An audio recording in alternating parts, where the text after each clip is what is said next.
Have you ever noticed something interesting?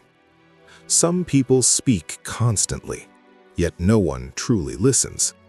And others say almost nothing, yet the room shifts the moment they open their mouth. It's not confidence, it's not charisma, and it's definitely not volume. It's restraint. The Stoics understood something most people never learn. Respect is not demanded, it's felt. Today, I'm going to share 5 simple words that instantly change how people perceive you.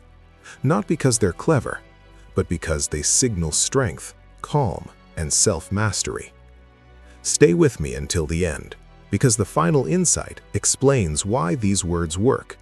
And once you understand it, your presence will never feel the same again. The Stoic principle is simple. Power doesn't shout, it waits. Let's begin. Let me think. 3 words, and yet most people never use them. When asked a question, challenged or pressured, the instinct is to respond immediately, to prove intelligence, to avoid looking weak, to fill the silence. But impulsive answers signal insecurity. When you calmly say, "Let me think," you communicate something rare. You're not rushed. You're not reactive. You're not afraid of silence. Marcus Aurelius warned against acting before understanding, because the mind that pauses controls the moment. People respect those who don't give their thoughts away cheaply. I don't know. These 3 words frighten most people. They believe ignorance equals weakness. So they guess. They ramble. They pretend. But pretense leaks. People sense it instantly. When you say, "I don't know," without apology, without embarrassment, you demonstrate intellectual honesty. Socrates built an entire philosophy on this principle, because real wisdom begins where ego ends.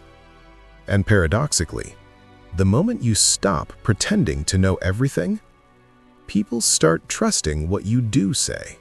That's your choice. 4 words: calm, neutral, unemotional.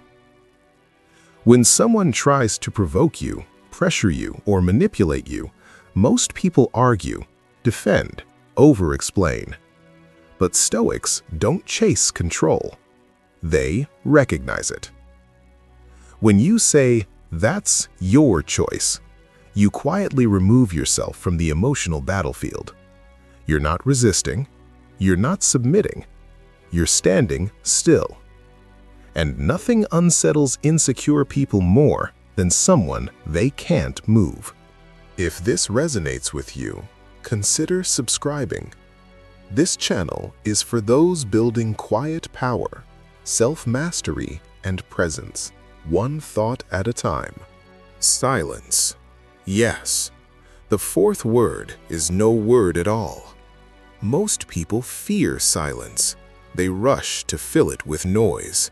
But silence is not emptiness. It's pressure. When you pause after someone speaks, when you don't rush to respond, when you allow the space to stretch, you take control without saying anything. Stoics practiced silence deliberately, because the one who can sit calmly without speaking already holds the upper hand. Silence forces others to reveal themselves. I disagree. Weak people avoid disagreement. They soften it. They hide it. Strong people don't attack. They state. When you say, "I disagree," without anger, without explanation unless asked, you show self-respect. You don't need permission to have a stance. Epictetus taught that freedom begins when you stop needing approval. Disagreement, delivered calmly, earns more respect than forced agreement ever will. These words work because they come from presence, not performance. You're not trying to impress. You're not trying to dominate. You're grounded.